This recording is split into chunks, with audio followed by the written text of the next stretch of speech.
رمضان ما كنسمع والو رمضان، ما كنسمعو حتى حاجة. حتى انا مادا ما كنسمع والو. حتى انا رمضان ما كنسمع والو. حتى أنا رمضان ما كنسمع والو. حتى انا مادا ما كنسمع والو. يلاه سيرو خرجوا دير حتى أنا رمضان.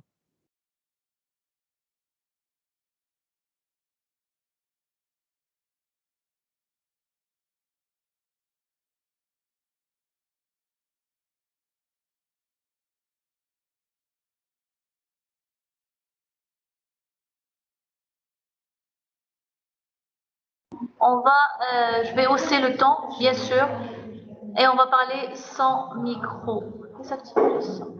C'est bon, vous m'entendez maintenant? Oui, صافي مادا ما هو كنسمعو مادا دابا. صافي. D'accord.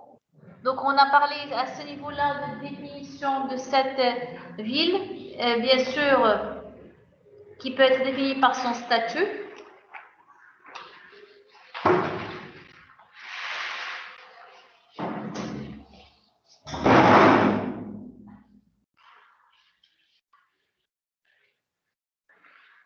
Une ville, bien sûr, peut être définie par son statut, à savoir, bien sûr, cette partie-là.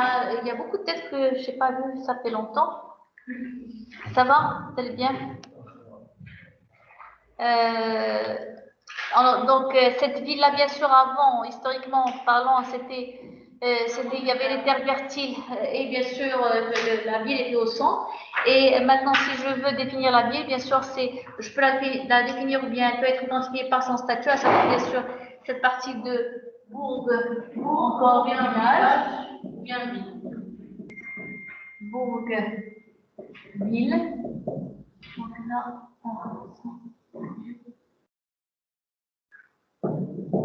elle peut être définie aussi donc la fonction principale par sa fonction principale, administrative ou économique. Bien sûr, la fonction principale, elle peut être administrative, telle que bien sûr le cas de Rabat ici au Maroc, comme je peux parler de La Haye, ou encore je peux parler de Berlin, d'accord, comme fonction administrative.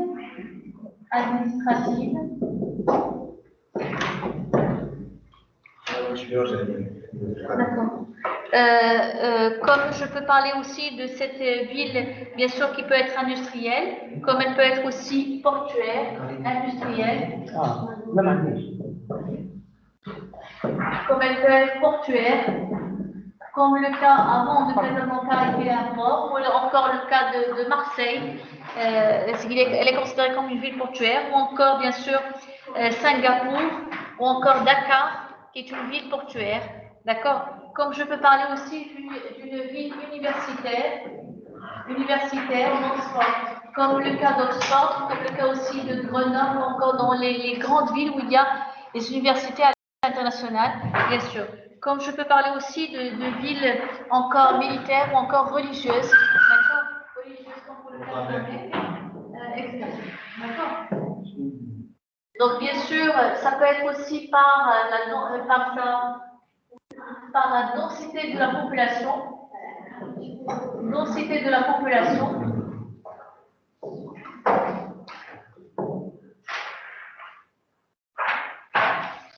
Et là, vous avez un seuil métropole qui me permet de donner une ville, d'accord? C'est-à-dire, bien sûr, si je suis dans l'état de la France ou encore en Allemagne, quand j'ai bien sûr ce 2000 habitants, vous avez un seuil, par exemple, ici en France, 2000 habitants par agglomération. Quand on a 2000 habitants par agglomération, là c'est l'exemple de la France, encore de l'Allemagne. Bien sûr, ce seuil-là, il peut différer d'un État à un autre. Si par exemple on est au Danemark, la densité de la population elle est très faible. Et à ce moment-là, quand ce seuil-là dépasse 200 habitants par agglomération, je parlerai de la ville. Une ville au Danemark, c'est au-delà de 200 habitants par agglomération. D'accord? Si je prends l'exemple du Japon, la densité de la population est très élevée. C'est au-delà, bien sûr, de 50 000 habitants par agglomération. D'accord? Vous voulez dire avec agglomération? Agglomération, c'est Jamoué, Hadari. Agglomération urbaine, c'est Jamoué, Hadari. Quand est-ce que je parlerai de la ville? C'est quand elle dépasse un certain seuil. Ça dépend de l'État. Ça dépend. Si la densité de la population ici, la densité de la population, elle est très faible. Il y a très peu de gens qui habitent au Danemark. C'est pour cela, dès qu'une agglomération arrive au stade de 100, c'est une ville. D'accord? Donc, c'est une population faible. D'accord? Madame, ici au Maroc, c'est combien? Ici au Maroc, je n'ai pas le chiffre, mais bien sûr, je peux vous le donner la semaine prochaine si vous voulez. D'accord? Donc, ça peut être aussi par la taille, Là, on avait fait ça la dernière fois, on n'a pas parlé de ça. Par la taille aussi, Et on a parlé, bien sûr, la dernière fois de c'est quoi une métropole. Bien sûr, c'est ces grandes villes qui... C'est une grande ville, oui. Qu'est-ce qu'elle a? Qu'est-ce qu'elle a comme particularité? Population. Une concentration de population. Voilà. Ouais. Bien sûr, c'est une grande ville où, bien sûr, tu concentres la population, l'activité et les richesses. Et bien sûr, celle qui a aussi un pouvoir de commandement. Bien sûr, Casablanca, c'est une métropole. Et vous voyez, la majorité, bien sûr, veulent venir. La majorité des Marocains veulent venir à Casablanca. Pourquoi? Parce qu'il y a un développement économique, un développement culturel, un développement aussi politique. D'accord? Donc, exerce des fonctions de commandement à l'échelle, bien sûr, politique, culturelle et économique. Je peux parler aussi du mégapole. Mégapole, c'est quoi une mégapole? C'est une ville de plus de 10 000 habitants en total. Bien sûr, prenez ça, s'il vous plaît, prenez ça. Ville de plus de 10 millions d'habitants.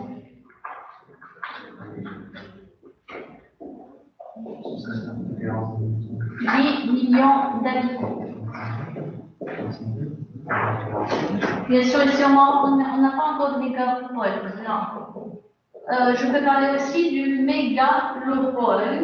Région urbaine. Bien sûr, qui est une région urbaine où il y a plusieurs villes qui sont très connectées entre elles. D'accord? J'écris ici, région urbaine.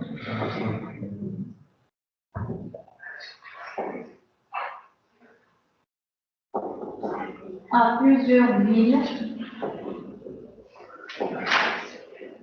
très connectées entre elles.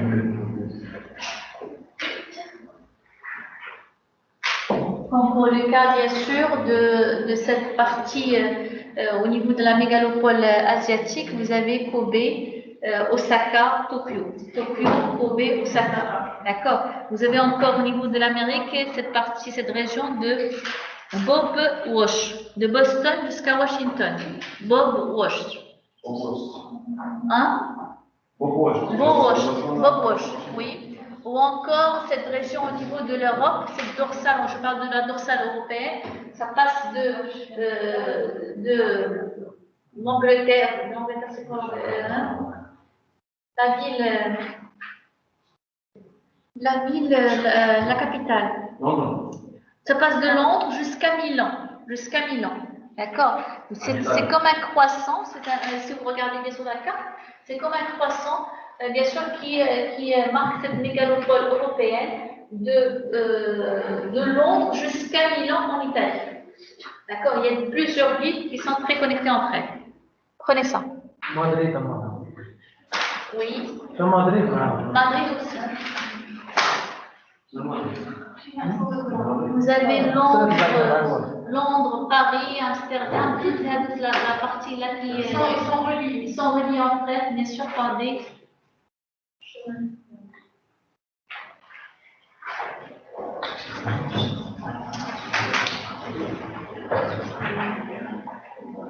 C'est bon, on peut passer?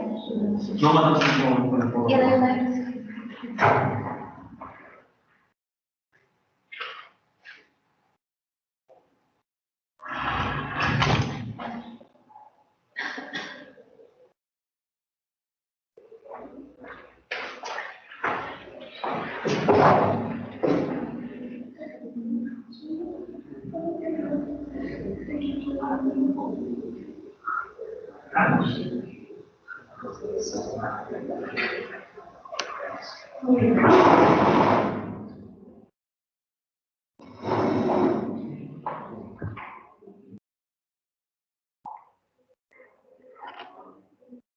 C'est bon, vous avez écrit, je peux passer?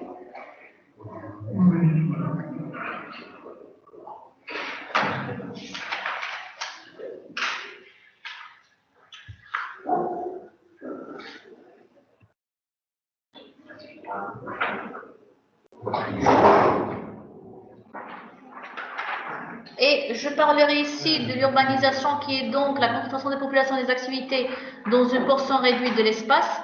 Bien sûr, c'est aussi un processus de changement continu. Ça change bien sûr dans le temps, ça change dans l'espace, ça change aussi au point de vue culture et au point de vue économique. D'accord? D'un pays à l'autre. Et d'un pays à l'autre, bien sûr, l'urbanisation bien sûr est accentuée surtout dans les pays en voie de développement ou sous-développés, mais elle existe aussi, comme le Maroc, mais elle existe aussi dans les autres pays. C'est un changement continu.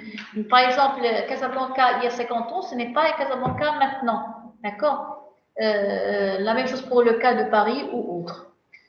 Cette vie urbaine se lit en deux temps. On peut voir le cadre du mouvement, d'accord? Et on a parlé de ça quand on a parlé de la migration pendulaire. Rappelez-vous, quand on a parlé de la migration pendulaire, quand par exemple vous êtes au centre-ville et vous passez, vous habitez bien sûr dans la banlieue ou bien dans l'espace périphérique, vous faites la navette. C'est une migration pendulaire. Bien sûr, c'est comme par rapport à... Non, je dois rester ici. C'est comme par rapport à ici. Par exemple, vous habitez ici au sud-est et bien sûr, vous travaillez dans le nord. Donc, bien sûr, vous avez, il y a un mouvement qui se passe jour et nuit. Je parle ici de la migration pendulaire. Et c'est dynamique. On parle ici de la dynamicité dans la première carte. Par contre, dans la seconde carte, bien sûr, là, c'est le séjour, c'est le bâti. C'est constant, c'est le bâti. D'accord? Il n'y a pas de déplacement. Non, il y a le déplacement, mais ça ne m'intéresse pas dans cette carte. Ça m'intéresse que la construction, que le bâti. D'accord?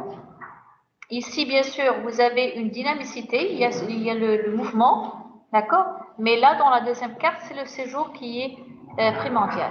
Vous avez ici des moteurs d'urbanisation, certainement. Des moteurs de l'urbanisation, comme par rapport au réseau.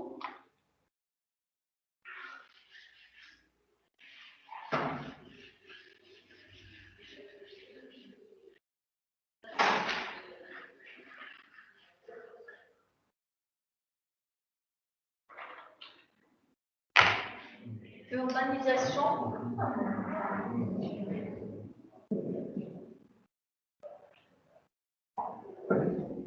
Bien sûr, quand on parle ici de réseau,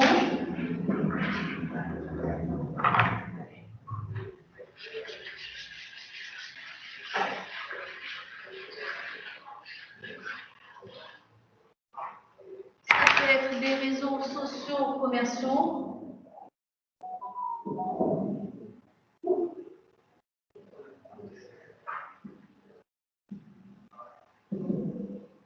Et bien sûr, à ce niveau-là, vous avez la proximité des services.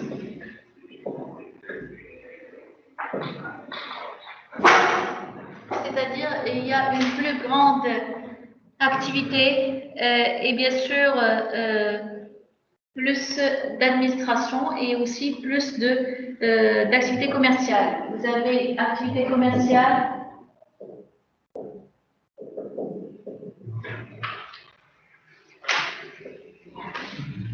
et administrative plus grande. Bien sûr, plus grande par rapport à celle de la campagne. Si on est dans la campagne, ce n'est pas du tout la même chose.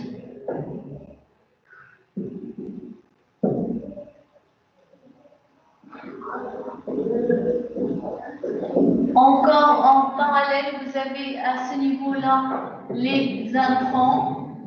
C'est quoi les intrants ici? À ce niveau, c'est quoi les intrants qui est en parallèle avec le marché?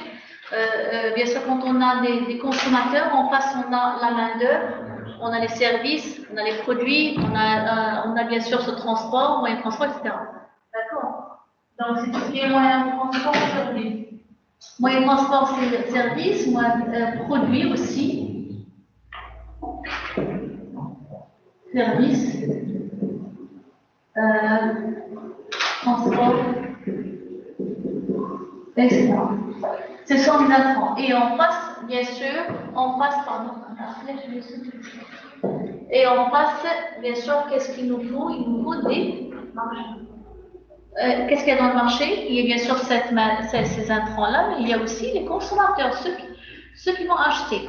D'accord? Les consommateurs, certainement en ville, la concentration de ces consommateurs, elle est beaucoup plus développée par rapport à la campagne.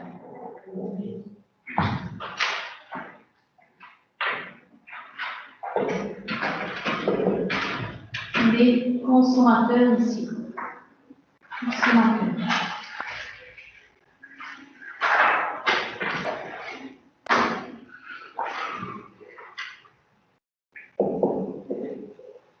Concentration des consommateurs plus grande. D'accord? Et alors, qu'est-ce qu'il y a ici? Il y a une symétrie. Il y a une symétrie entre consommateurs, producteurs, symétrie aussi entre acheteurs et vendeurs. D'accord? Qu'est-ce qu'il y a à ce niveau-là? Une symétrie entre acheteurs et vendeurs. Une symétrie aussi entre... Hein? Ici, belge? C'est bon?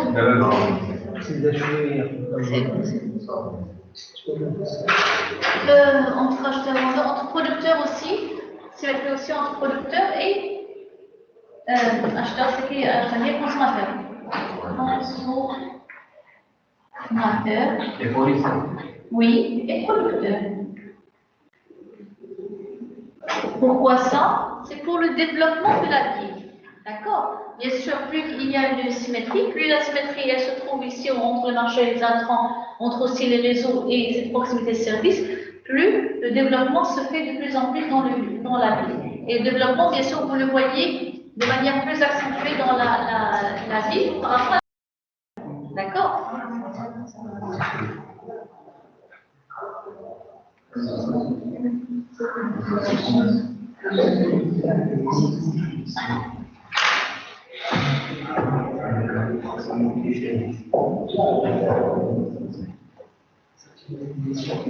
Par opposition, bien sûr, par opposition à la campagne.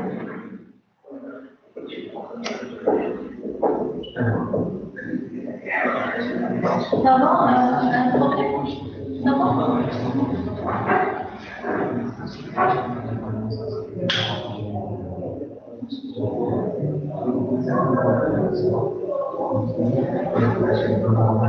Prenez ça se fait en même temps. Prenez ça en même temps. Bien sûr, le développement de la ville se fait de manière plus importante et plus accentuée par rapport à la campagne.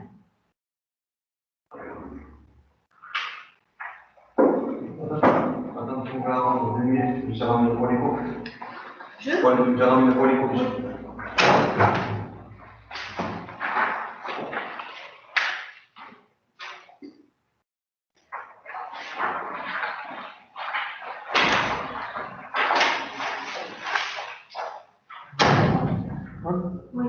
شنو اللي خبرك الجيون كيفهم Les sujets, d'accord. Ouais, on avance un petit peu dans le cours et après, bien sûr, je vous donne les sujets. J'ai pas trouvé comment on résout les rayons exactement. Comment on fait. Je sais qu'on fait une étude et tout, et les remarques et tout. Madame, j'ai pas trouvé comment on résout aussi les doigts et tout, les machines. C'est ça le problème. J'ai beau chercher, parler de manière générale, je ne demande pas une précision de ce qui, par exemple, pour la musique, parler en général. De toutes ces. J'ai parlé de l'article, voilà, j'ai tout parlé de l'article, tranquille. J'ai aussi dit comment. Le budget, oui, exactement. J'ai l'aspect technique aussi. Technique, dans tout, je fais ça. Il n'y a pas de détail. Là, aujourd'hui, vous avez trouvé comment on résout un RIA dans le transformateur, ou bien comment le transformateur. Alors, de RIA, vous passez au CASPA. D'accord, je cherche aussi dans les CASPA. Comment on fait quand on d'accord, la réflexion, ça ne concerne pas seulement les RIA. Parce que ceux-ci, les mosquées, les grandes mosquées présentielles, les cathédrales, la cathédrale ici qui se trouve à Njina, cathédrale, je ne me rappelle pas son nom.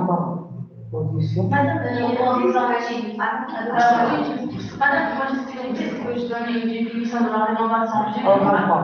J'ai donné aussi comment on fait la rénovation.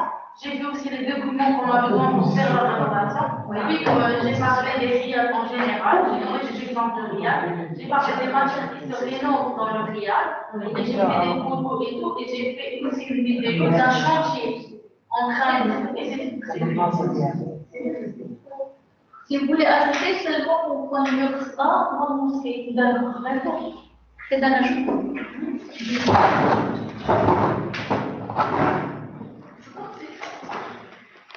Alors, il n'y a pas que monsieur. C'est bon, vous avez fini? C'est à propos du sujet. Oui. D'accord. Choisissez, bien sûr, je mettrai une petite pause. Choisissez un sujet de 1 jusqu'à 33. Un chiffre de 1 jusqu'à 33. Salah? Chib. Ah?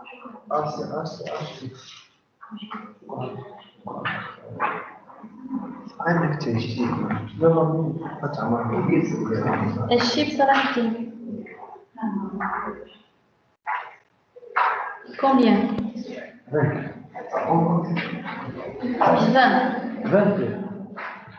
Non, le 22. 22 c'est pris. Non. C'est pris. Hein? 7 c'est pris. Faites vite. 7 c'est pour votre nom, c'est fait. Quand comparer.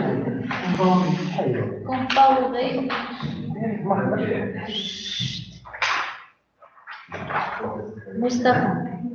Combien? C'est pris. 3. C'est pris.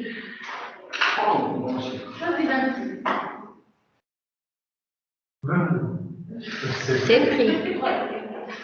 De 1 à 33, non. Il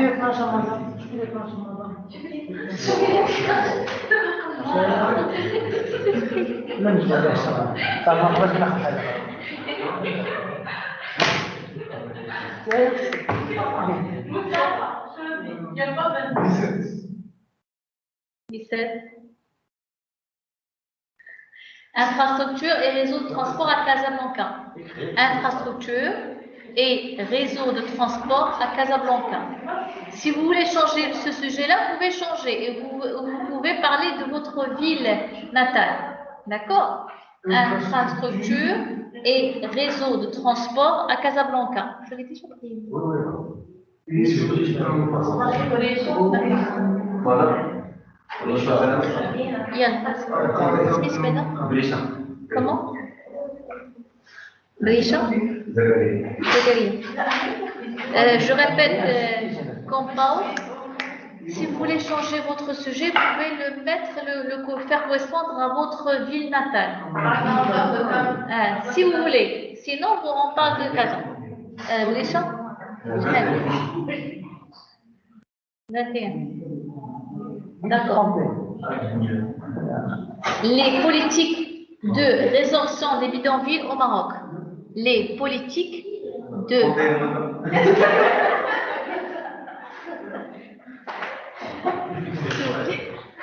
Je l'écris. Non, madame, c'est pas question de. C'est facile. Vous allez trouver beaucoup d'articles et de documents qui traitent ça. Les politiques de résorption de bidonvilles au Maroc.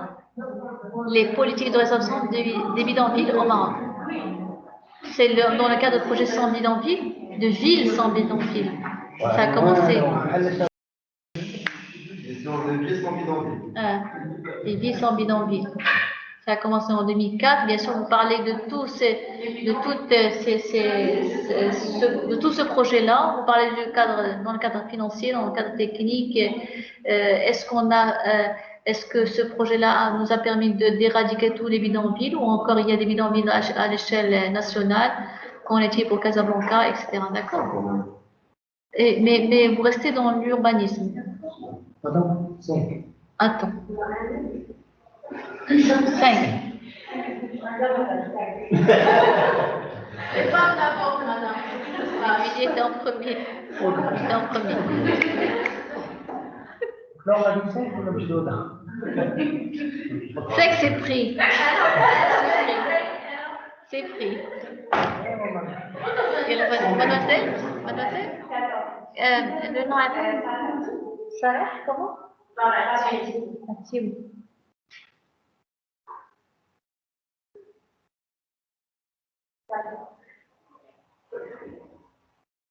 Non. 14.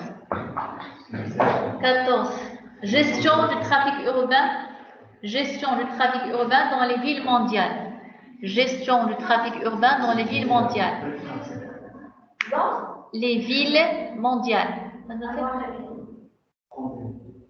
Anouar.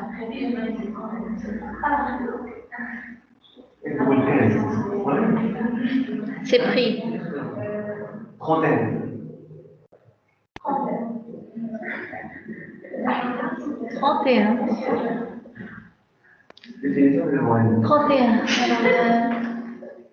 Les statuts fonciers au Maroc. Les statuts fonciers au Maroc. D'accord?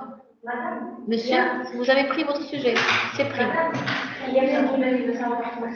Liban. Attends. Elle allait venir?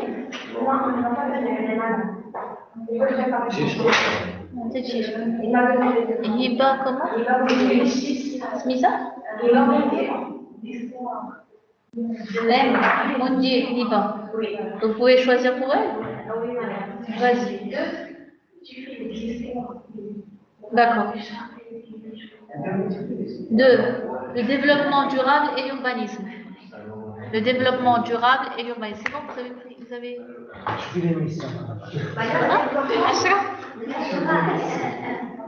Ashra, c'est bon. Ashra. Et l'urbanisme. Et l'urbanisme. 10. C'est le plan directeur souterrain de Helsinki.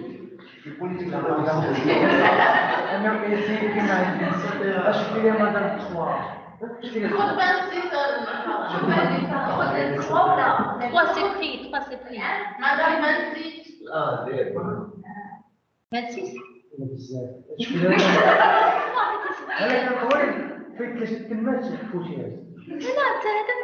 est bien, le développement, le plan directeur souterrain de Helsinki.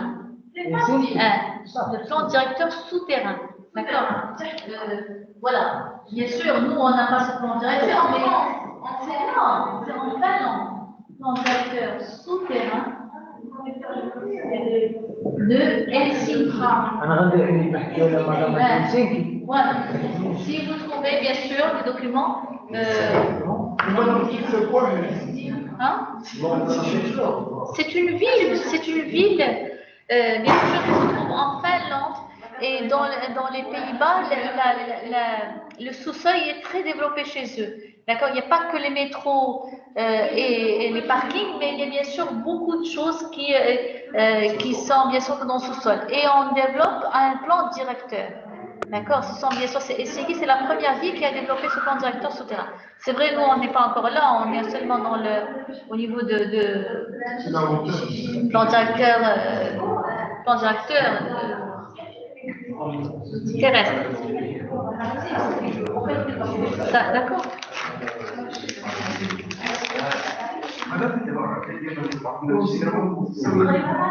Salomé, ça, il a déjà pris? Orangé. C'est qui? Tigna. Il a déjà pris. Salom, 22. Il a pris.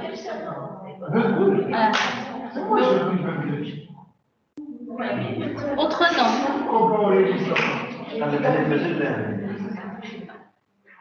Vous avez pris 17, Moustapha. Madame, le nom Directeur souterrain.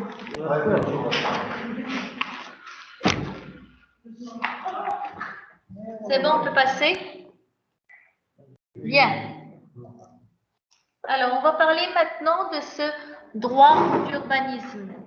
Et bien sûr, on va parler de cette partie-là où l'État, elle essayait bien sûr de faire la police et la justice, mais maintenant, vu qu'il y a une forte urbanisation, qu'il y a du bâti qui s'implante un peu partout, alors bien sûr,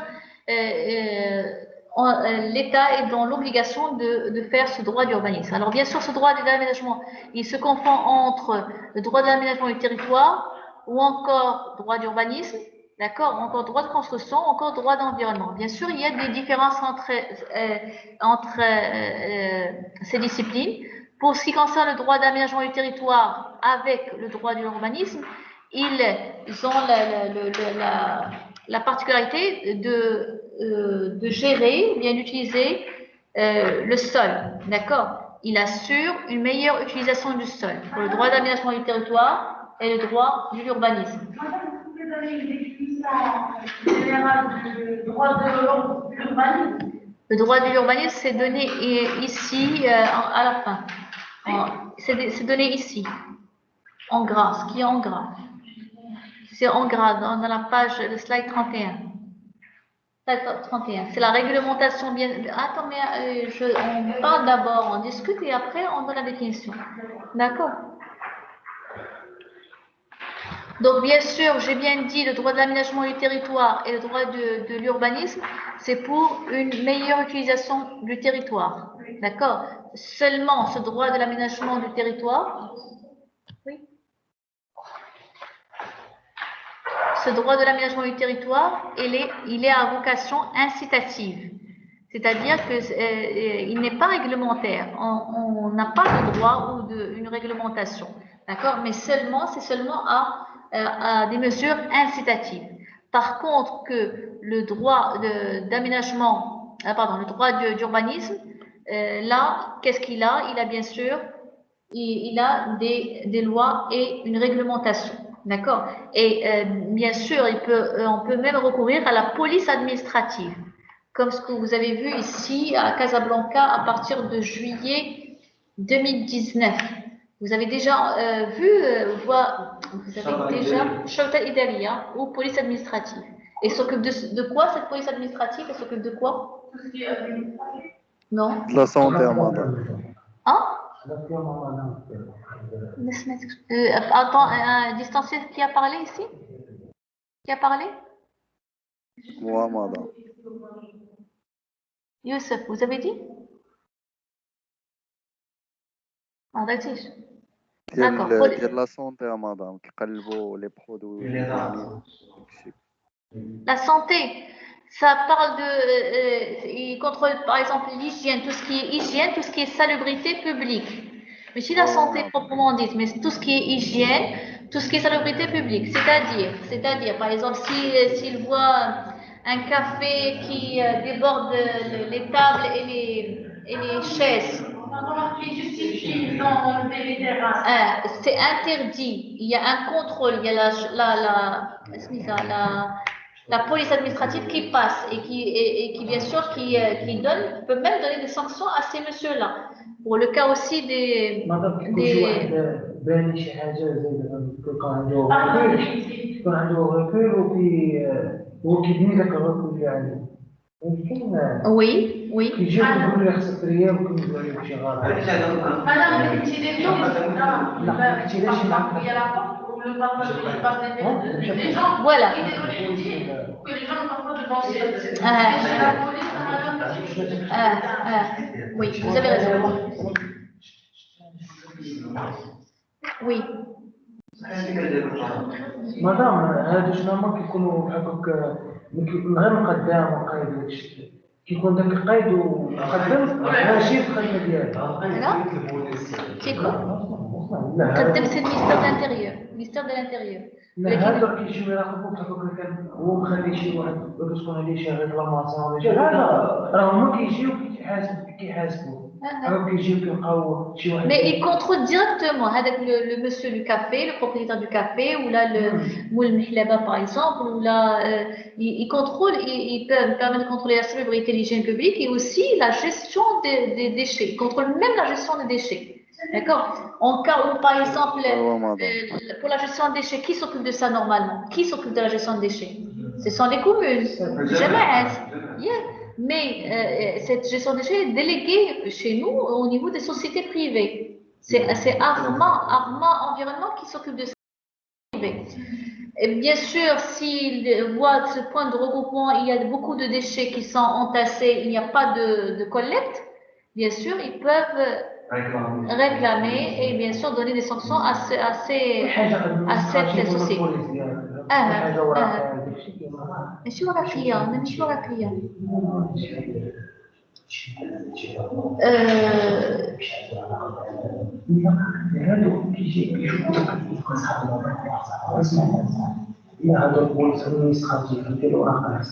Non, mais pas pour ils contrôlent visuellement. C'est vrai qu'ils peuvent donner des sanctions. D'accord. Comme ce qu'il a dit par exemple. Comme ce qu'il a dit aussi. Si par exemple, attendez, je donne l'exemple que vous avez dit. Attendez, s'il vous plaît. Si par exemple il y a un passage piéton, vous avez votre porte ici et vous bloquez le passage à ces piétons-là. Là aussi c'est un problème. Ils contrôlent. Vous n'avez pas le droit parce que c'est un chemin pour tout le monde. Droit public. شي واحد عنده par exemple le plan ديالو خرج به ريكول خرج واحد المترو ديالو وهو بناهم يجي مقدم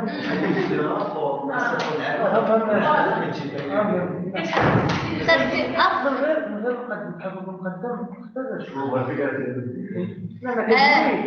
oui. لا انا كدوي شي حاجه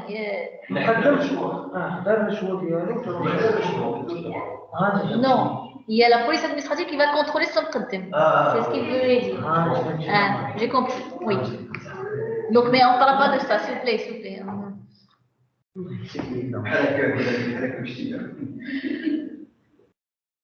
Alors, on termine ici. Donc, droit de construction aussi, bien sûr, c'est aussi, ça se fait, mais ça rentre dans le cadre du droit privé. Il y a aussi le droit de l'environnement, mais là, ça se fait, mais ça intègre plusieurs conventions internationales et ça se fait à l'extérieur du pays, d'accord? Mais c'est vrai que le droit de l'urbanisme, c'est purement interne. Chaque pays adopte son propre droit à l'urbanisme, d'accord? C'est-à-dire qu'on peut, par exemple ici, Voilà, tolérer des choses, alors que chez d'autres pays, bien sûr, il y a des sanctions, etc. D'accord? Donc, bien sûr, c'est un droit administratif, certainement. Bien sûr, il réglemente les droits des rapports entre l'administration et le particulier. Il réglemente aussi les relations entre l'État et les collectivités locales. Jama'at al-Mahalliya. Bien. Alors, bien sûr, je répète que c'est un droit qui a un caractère strictement interne, contrairement au droit de l'environnement qui, bien sûr, qui se base sur les conventions internationales, ça vient de l'extérieur. D'accord? Et bien sûr, ça se base sur beaucoup de conventions qui se font à l'échelle internationale. Là, pour le droit de l'urbanisme, c'est purement interne. Bien sûr, il se base sur des sources principales de ce droit, c'est les lois, d'accord, qui se basent sur la constitution d'Oslo, d'accord, la constitution d'Oslo. Il y a aussi le règlement. C'est quoi? Bien sûr, c'est une source très importante et elle est constituée par des décrets, des arrêtés et des circulaires. C'est quoi un décret?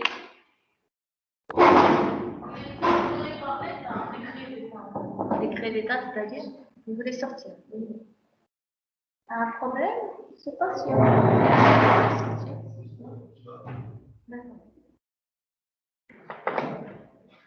Un décret, c'est quoi un décret? Je répète, les sources principales, c'est la loi, qui bien sûr est dictée par la Constitution. Ça peut être aussi le règlement qui se base sur le décret, je peux dire décret.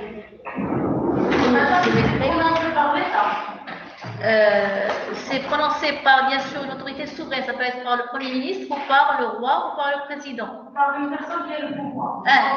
Oui, oui. Bien sûr, c'est une décision émise par une autorité souveraine. Décision émise par une autorité souveraine. Bien sûr, vous avez déjà entendu parler d'Ahir.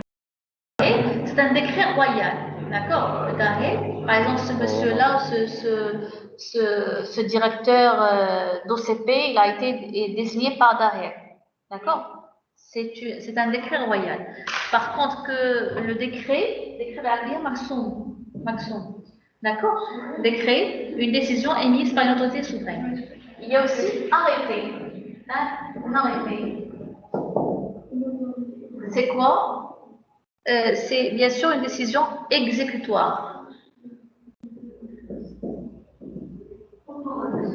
Exécutoire.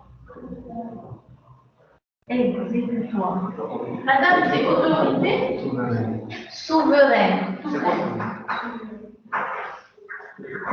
C'est comment? Hein? C'est quoi une autorité souveraine? Autorité souveraine.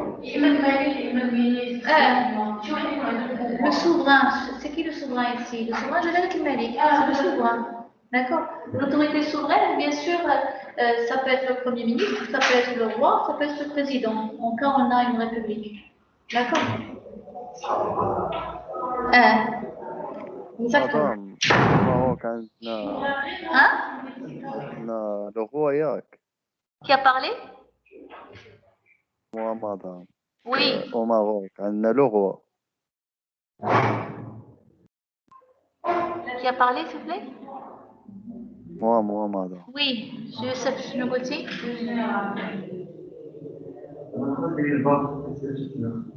Vous avez dit, monsieur Youssef, plus fort. قلت لك au Maroc عندنا le roi. Le Maroc, on a le roi, oui, mais bien sûr, on a aussi le Premier ministre. Le Premier ministre aussi, il peut annoncer un décret. D'accord? Comme pour le cas, bien sûr, on a été confiné, c'est qui a dit? Qui a dit, bien sûr, ce décret? C'est le Premier ministre. C'est clair? Hein?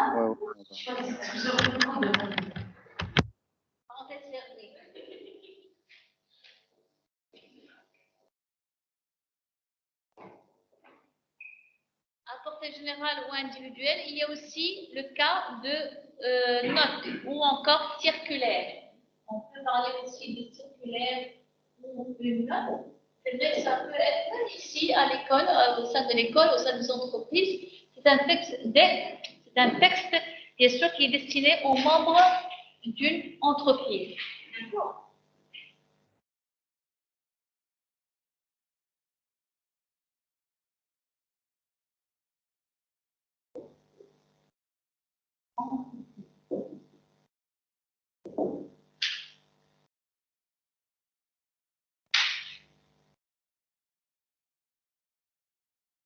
Connaissant.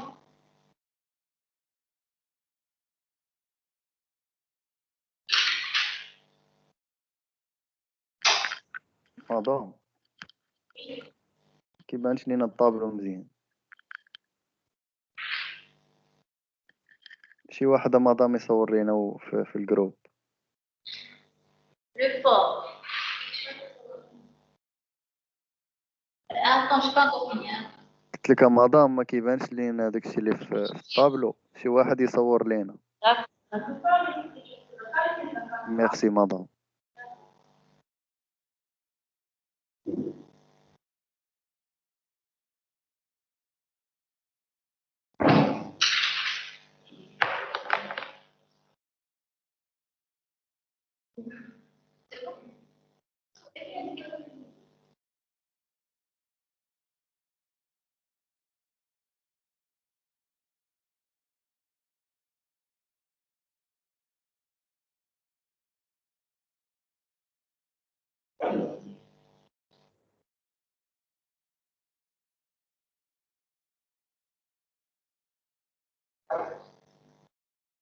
Il y a aussi le mot jurisprudence.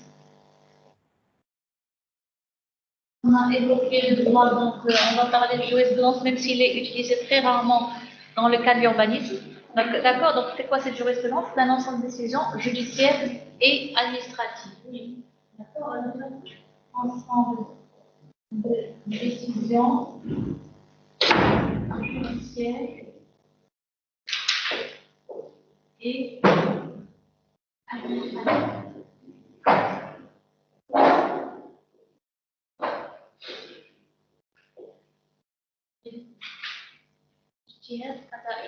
Oui, c'est vrai qu'on se passe très rarement en urbanisme. On utilise dans l'urbanisme.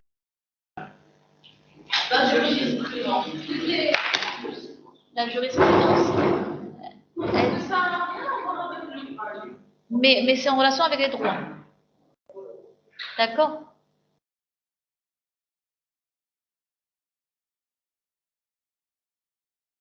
C'est vrai que la jurisprudence elle joue un rôle très faible dans le domaine urbain. On juge quand il y a un problème et dont les juges ne trouvent pas la solution à ce problème-là. Comment peut-il condamner ce monsieur-là qui a, je ne sais pas, pour le cas, par exemple, je peux ouvrir une parenthèse, pour le cas de ce Adnan qui a été violé et tué, qu'est-ce qu'il peut faire, ce juge-là, quant à sa conduite? Comment il peut donner le droit à... Comment peut-il juger ce monsieur-là? D'accord? C'est vrai que, bien sûr, il doit donner les plus brefs, les plus grands... il peut, bien sûr, des sanctions sévères, il y a des sanctions sévères, je sais qu'il y a mais ça rentre dans le cas de jurisprudence. D'accord? Comme pour le cas aussi d'héritage, comme pour le cas aussi de l'administration, il y a beaucoup de problèmes, bien sûr, qui sont là et d'où on ne trouve pas la solution dans nos droits. D'accord? C'est pour cela, bien sûr, qu'il faut évoquer. On a un bout de terre. Oui.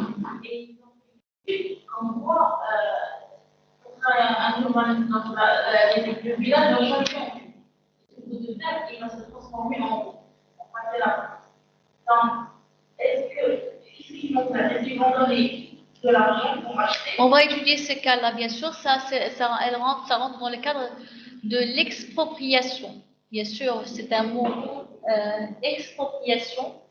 Bien sûr, elle a parlé d'un plan d'aménagement. Par exemple, on est dans la campagne. Au bout de 10 ans, 15 ans, il y a un nouveau plan d'aménagement et on fait entrer cette terre fertile dans la partie urbaine. D'accord? Donc, un nouveau plan d'aménagement. Donc, il y a le cadre d'expropriation. Par exemple, vous avez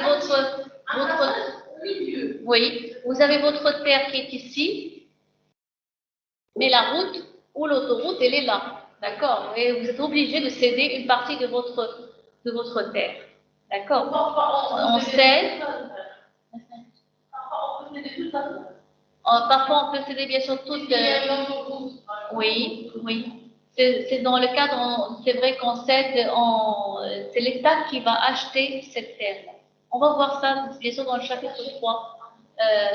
Oui, mais vous pouvez la poursuivre en justice. Maintenant, c'est légal.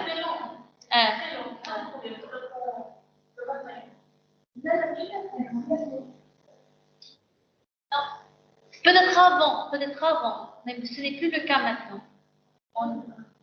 Ce n'est plus le cas. C'est vrai que ça peut traîner. C'est vrai que le siècle dernier, vers 1980, 1970, etc., ça a traîné. Bien sûr, on peut avoir de génération en génération, et bon, c'est votre terre, et c'est bon, il y a l'État qui a pris cette terre-là, vous n'avez plus le droit de la prendre. Mais maintenant, non. Vous avez vos titres fonciers, vous avez vos papiers, vous avez le droit de poursuivre en justice l'État, puisqu'elle n'a pas pris en considération le prix initial, le prix de vente.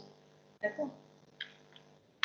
Donc, je parle de expropriation, un intérêt de la définition, et je vous écoute. Expropriation, expropriation.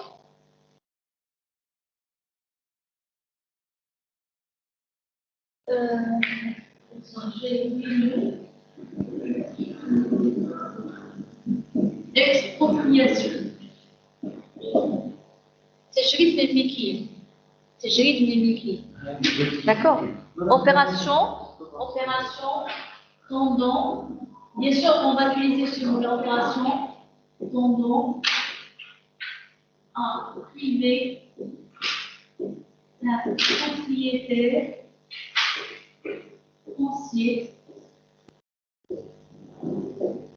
de sa propriété. Oui, monsieur Salih.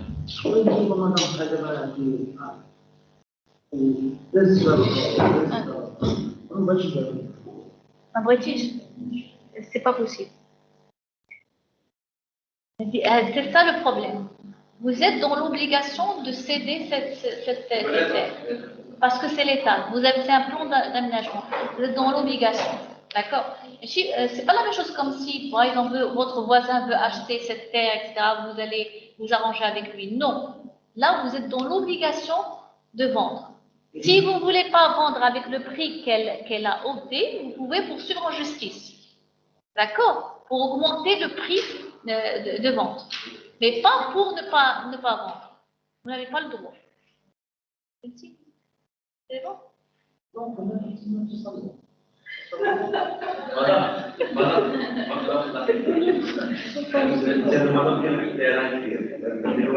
Attends, mais c'est dans le cadre du droit public, d'accord? D'accord? C'est dans l'ordre public, certainement. Oui, monsieur.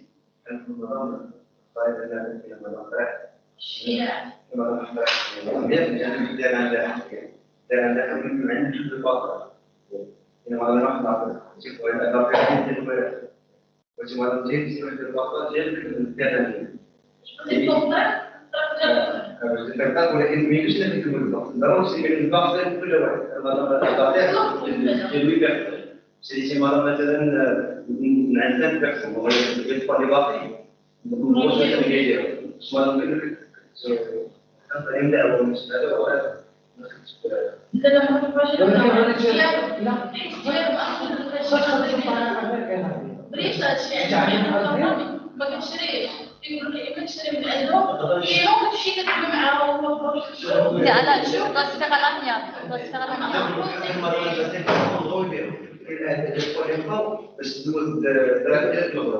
هذوك اللي يدخلوا يخرجوا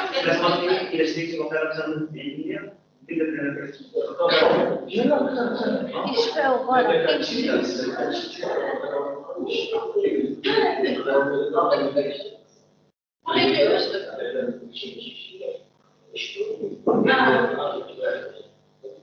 Non. Acheter leur part. Ils vont acheter les 5 personnes, ils vont acheter la part de l'octroi. Ah. ولكن هم يشريوا وانا ما يعلموش لا يقول ما يعلموش ثلاثه هما يشوفوا على القران يقولوا On peut les poursuivre en justice. Oui. هو اللي كانوا باغيين ولما شنو داروا؟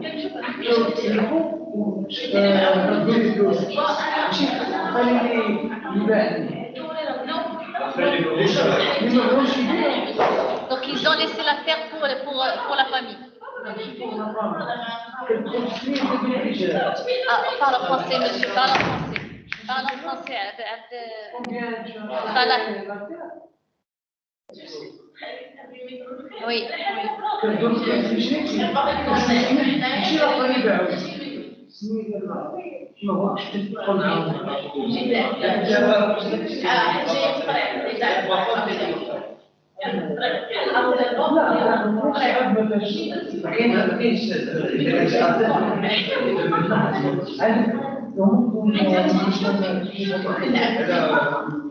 Bon, s'il vous plaît, il y a beaucoup de problèmes, donc on va parler de ça, on va essayer de gérer ça, on va essayer bien sûr de revoir ça petit à petit, d'accord? Alors, le recours au droit d'urbanisme se justifie par les éléments suivants. Donc, on a dit que quand il y a une complexité des problématiques urbaines, quand il y a bien sûr ce cas d'habitat non réglementaire comme ce qu'il a dit tout à l'heure, par exemple, vous avez une maison avec un grand jardin et du jour au lendemain, vous mettez une chambre ou deux dans ce jardin-là, d'accord? Ou encore, vous avez une grande ferme et vous mettez un habitat bien sûr dans cette ferme-là de manière non réglementaire. Ça rentre dans l'habitat. C'est interdit, bien sûr, c'est interdit. Oui. C'est interdit, et certainement, c'est interdit, ça rentre dans le cadre d'habitat non réglementaire. On a juste compris quand il la construction et tout, et on est parce qu'ils ont bâti une chambre.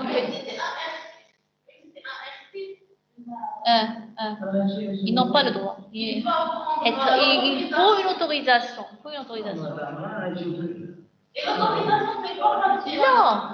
Ils ont par exemple l'autorisation de ce R+3 ou R+4, mais eux, bien sûr, ils bâtissent hors de cette autorisation. C'est hors la loi. Même ma le plan. On avait fait une rénovation par rapport au Israël, il y avait un petit problème. Et il n'y a même pas une heure Oui.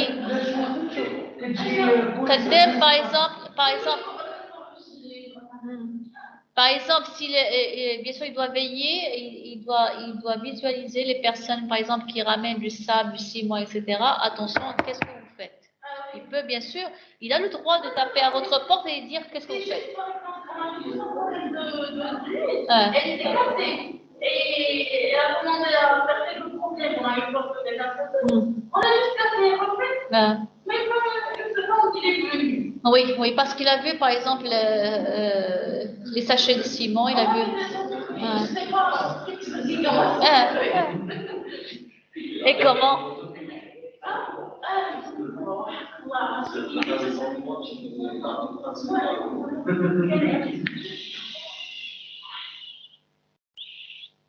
Donc, bien sûr, pour faire face à cette anarchie, on a l'obligation, bien sûr, de défendre l'intérêt public. Et bien sûr, c'est pour cela qu'on a le droit d'urbanisme. Le droit d'urbanisme, vous avez la définition ici. C'est la réglementation, ou bien sûr, c'est l'ensemble des règles qui s'imposent entre l'administration et en particulier pour un aménagement de l'espace et une meilleure gestion du cadre urbain. D'accord? Donc, bien sûr, il y a la réglementation ici, il y a le contrôle, il y a l'utilisation du sol qui se fait conformément à l'intérêt général. D'accord? Oui, pour une meilleure gestion. Madame, je pense que pour la définition, c'est un urbanisme, un ensemble de règlements ayant pour but d'améliorer. L'urbanisme, là, je parle du droit de l'urbanisme. Le droit. Ayant pour but d'améliorer la gestion de l'urbanisme. Oui, oui, bien sûr, vous pouvez dire que c'est un ensemble de règles qui permet de régler cet urbanisme, bien sûr, dans des meilleures conditions. Oui, aussi. C'est clair? On passe. Bien sûr, on va parler ici de ces noms célèbres dans l'histoire de l'urbanisme au Maroc. On peut parler de seulement deux noms ici. Deux noms, à savoir Henri Prost, qui est bien sûr qui a été ici un urbaniste pendant ce colonialisme, pendant cette période où on a été colonisé. Certainement, il y avait ce général Lyoté qui voulait bien sûr rendre ce Casablanca, qui était un ancien port, qui voulait le rendre comme capitale économique. Et c'est pour cela, bien sûr, qu'il a envoyé ce Prost-là pour essayer d'aménager et de le rendre un petit peu moderne. Je vais parler aussi de ce Michel Écochard aussi. C'est un grand urbaniste qui a été ici au Maroc entre 1905 et 85. D'accord? Qu'est-ce qu'il a fait, lui? Bien sûr, il y avait deux ports, Mohammedia et Casablanca, donc il a mis il a créé cette autoroute entre Casa et Rabat, et aussi une extension linéaire entre Casa et Mohammedia. C'est lui qui a fait cette extension. Il a fait aussi cette avenue des phares, Force Armée Royale, le Jish Malaki, c'est lui qui a fait. Et bien sûr, avec ça, il a aussi construit ces bâtiments en peigne. On parle ici, c'est des constructions en peigne. C'est comme pour le cas ici, c'est des constructions sous forme de peigne. À l'époque, c'était bien sûr, c'était de l'innovation de la création. C'était même ces bâtiments-là ont été construits à Casablanca, même avant la France. D'accord? Et tel que Hôtel Marhaba ici en 1956, ou encore Hôtel Excelsior qui a été complété en 1950. Ce hôtel Excelsior, il est maintenant en face de Hayat Regency. En face de Hayat Regency, il est encore jusqu'à notre époque. D'accord? Présent ça, mais ça serait notre. Madame, Oui. c'est bon. Je connais ça, madame. Monsieur les Français, madame. Ce sont les Français. Ce sont les Français qui ont. Donc, je parle de 50 et 56. Bien sûr, c'était à l'époque de ce Michel Écochard. D'accord? D'accord, madame. Et bien sûr, en face, il y avait le Medina Qdima. Il y avait Medina Qdima, Marrakech, etc. C'était très ancien, mais c'est vrai qu'il y avait ces colonisateurs quand ils venaient, ou bien il y avait pourquoi on construisait cela sous forme de peigne? C'est pour encourager les Français à venir s'installer à Casablanca, d'accord? Ils viennent, on encourage aussi les Richards du Maroc à venir s'installer à Casablanca. D'accord, mais surtout les Français, les Richards de France, à venir s'installer et investir, parce que c'était pour la colonisation, bien sûr. On doit, bien sûr, là, il y avait le seul but, c'est l'exploitation de nos ressources, mais aussi on encourage à venir s'installer dans les villes, dans les grandes villes, pas seulement Casablanca, mais les villes côtières. C'était moins cher par rapport. J'ai remarqué que c'est plus les Français qui achètent des biens et les transforment en restaurant. Oui, en hôtel, oui. Il y a eu plein de choses. Malheureusement. Il y a, j'ouvre la parenthèse, il y a on fait de la publicité pour ces Français, bien sûr, qui partent en retraite pour venir s'installer à Marrakech. Les 50% des Européens retraités, ils sont au Maroc. Parce que, premièrement. Pas 50, non, vous exagérez. Vous exagérez. Par exemple, les villes d'Assouan et tout, il y a beaucoup, il y a une partie de classe, mais madame, il y a beaucoup d'Espagnols. Oui.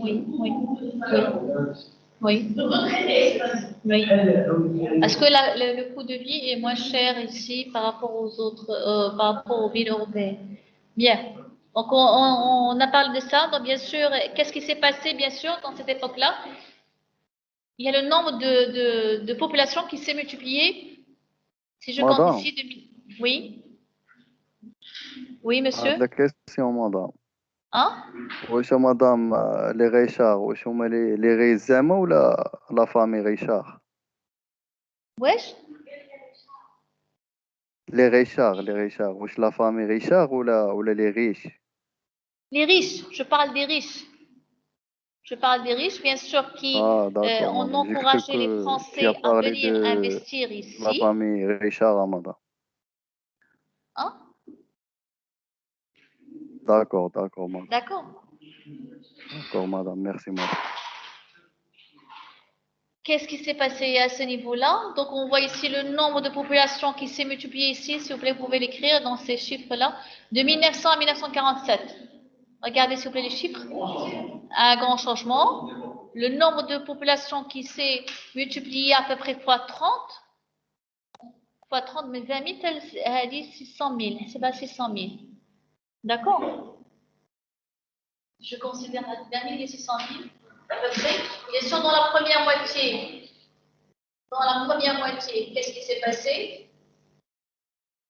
Première moitié.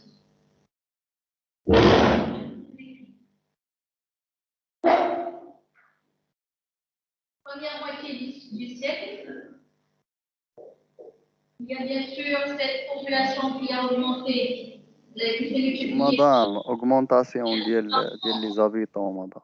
Multiplié par 30. Et dans la deuxième moitié. Oui. Ça, ça peut prier.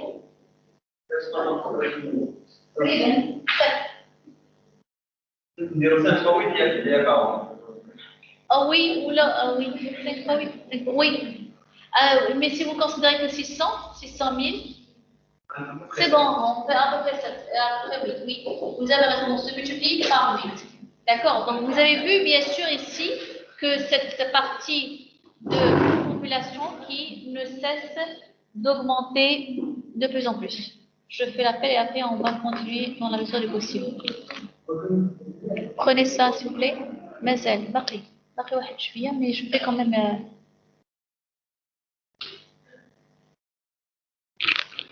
Salah, Khadija, Sarah, Badruddin, Waha, Badruddin,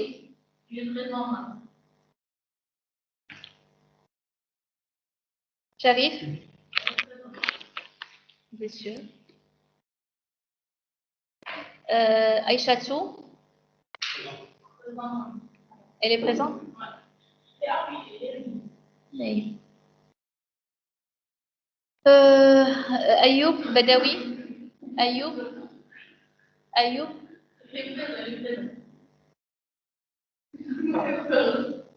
Oussama, Haïla, Oussama. Ah, madame, présent, Ayoub Badawi, présent. C'est bon, monsieur. Khadiri Ayman. Présent, madame. Jihan. Oui. Fouad Faqih. Présent, madame. Hamza Hamani. Ilham. Présent, madame. Shayma. Hiba. Ahmed. Wadraougou. Madame présente. C'est bon. Manal Rachid. Khawla. Iman. Présent. Ilyes. Zakaria Brisha. Présent, madame. Shaoub. Présent, présent, madame. Mehdi Chnaoui. Présent, madame. Chnaoui. Oui, madame. Mustafa Kampaoré, il est là. Michael Koulibaly. Michael. Absent. Il est absent. Mouad. Amin Jaoui. Amin. Okay. Présent, madame. Yahya Hassouna. Hassouna. Présent, madame. Présent. Mustafa Luisi. Youssef Rachad, il est là. Présent, madame. Présent, madame. Jamie. Nassima. D'accord. Oussama Tayeraoui. Présent, madame. Salom. Yassine Zerouki. Présent. C'est bon. Donc, c'est bon. Donc, sur ce, on va commencer. On parle trop ici. Hein? Oui, oui. Alors, sur ce, je vous dis au revoir et bien sûr, on se voit la semaine prochaine, Inch'Allah.